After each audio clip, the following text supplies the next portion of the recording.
माता पिता की सेवा। गांव के पनघट पर 4 औरतें पानी भरने आईं। पानी भरते भरते वे एक दूसरे से बातें करने लगी।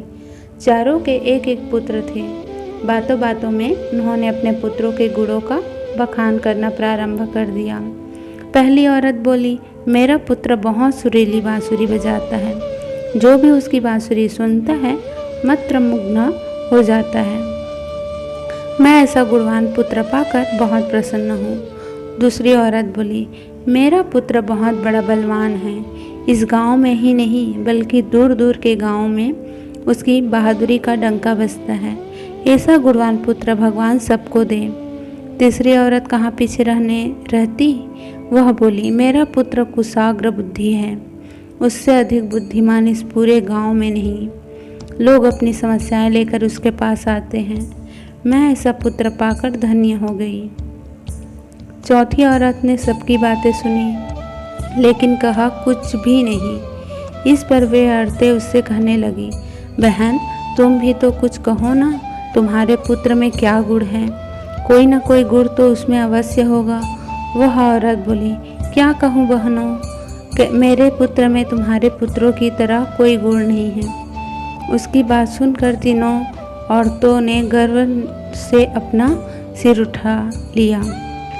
कुछ देर में सबने पानी भर लिया और वापस जाने के लिए अपना अपना घड़ा उठाने लगी। उसी समय पहली औरत का पुत्र हाथ में बांसुरी लिए वहां से गुजरा। उसने देखा कि उसकी माँ पानी से भरा घड़ा उठा नहीं पा रही है, किंतु वह यह अनदेखा कर बांसुरी बजाते हुए वहां से चला गया। दूसरी औरत का पहलवान पुत्र कुछ ही दूरी पर मुद्रा घुमा रहा था। उसकी माँ कुएं से घड़ा उठाकर जैसे उतरी, उसका पैर फिसल गया। किसी प्रकार वह संभल गई, किंतु पहलवान पुत्र अपनी माँ को नज़र उठाकर देखने के बाद भी उसके पास नहीं आया और अपनी कसरत में लगा रहा। तीसरी औरत का पुत्र भी वहाँ से किताब पढ़ते हुए निकला। उसकी माँ ने उससे कहा, पुत्र मैं दोनों हाथों से घड़ा पकड़े हुआ हूँ, ये रस्सी जरा मेरे कंधे पर डाल दे। लेकिन वह अपनी माँ की बात अनसुनी कर वहाँ से चला गया। तभी चौथी औरत का पुत्र वहाँ आया। अपनी माँ के सिर पर घड़ा देख वह उसके पास गया और उसके सिर के उतार कर अपने सिर पर रख कर चलने लगा।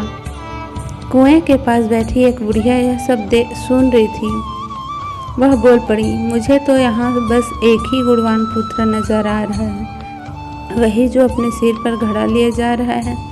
माता पिता की सेवा करने वाले पुत्र से गुणवान पुत्र भला कौन हो सकता है? तो दोस्तों, यह कहानी हमें यह सिखाती है, गुणवान वही है जो अपने माता पिता की सेवा करे और साथ ही सबकी सहायता करे।